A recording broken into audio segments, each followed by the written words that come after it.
Creating citizen armies in one way is, it's disgusting, because what you do is you get young kids and you can mold their minds easily, and we saw them chanting and crying, and they'll follow any leader, whether it's in a black shirt, a brown shirt, a red shirt, whatever the shirt might be.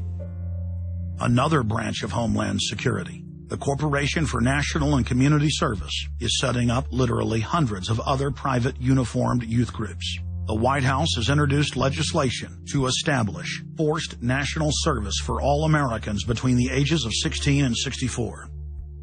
In 2008, the North American Military Governorship, known as NORTHCOM, announced that they had deployed 4,000 regular Army troops inside the United States to deal with civil unrest because they knew that their offshore masters were about to rob the United States blind. In 2009, the Pentagon requested funding from Congress to deploy 379,000 military personnel in thousands of communities across the United States.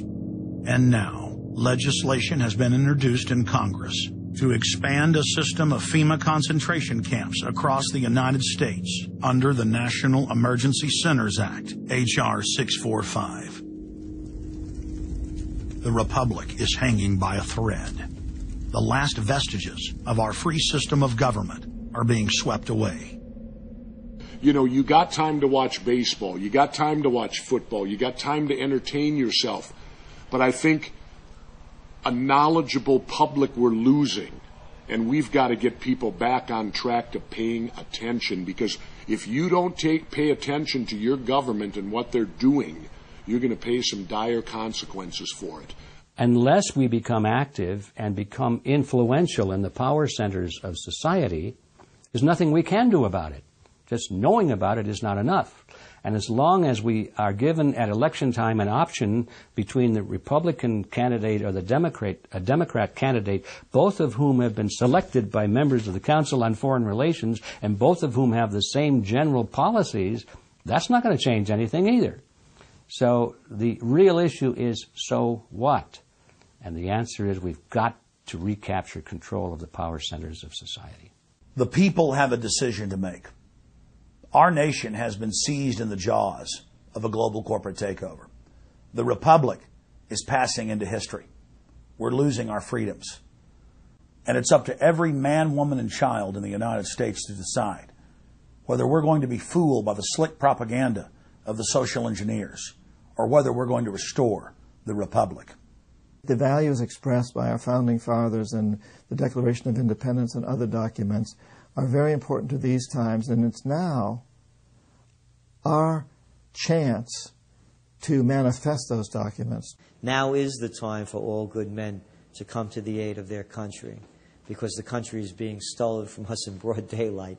Not only stolen metaphorically, but financially as well. The numbers don't lie. The American people, having been educated as to the truth, then have to rise up and demand and get a government that starts serving them. We need a change, and it isn't going to come from Democrats and Republicans. It has to come from the American people. Dissension is the greatest form of patriotism, and I believe that. Because if you don't hold your elected officials' feet to the fire and pay attention, you are going to get bad government. So it's imperative for all of us. It's our job as citizens of this great country to pay attention. This is our last chance to not relive history. Hundreds of nations have fallen to tyranny in the last century alone. America is a prize coveted by the despotic megacorporations that now dominate our planet. If their world government is truly to rise, freedom and the republic for which it stands must fall. Now is the time for all good men and women to come to the aid of their country. One of the greatest events in history is taking place before our very eyes. For many generations into the future, our progeny will look back on this time as either a place where humanity rose to the challenge and made a stand against the forces of darkness, or as a time when the planet fell into the grip of a merciless high-tech tyranny.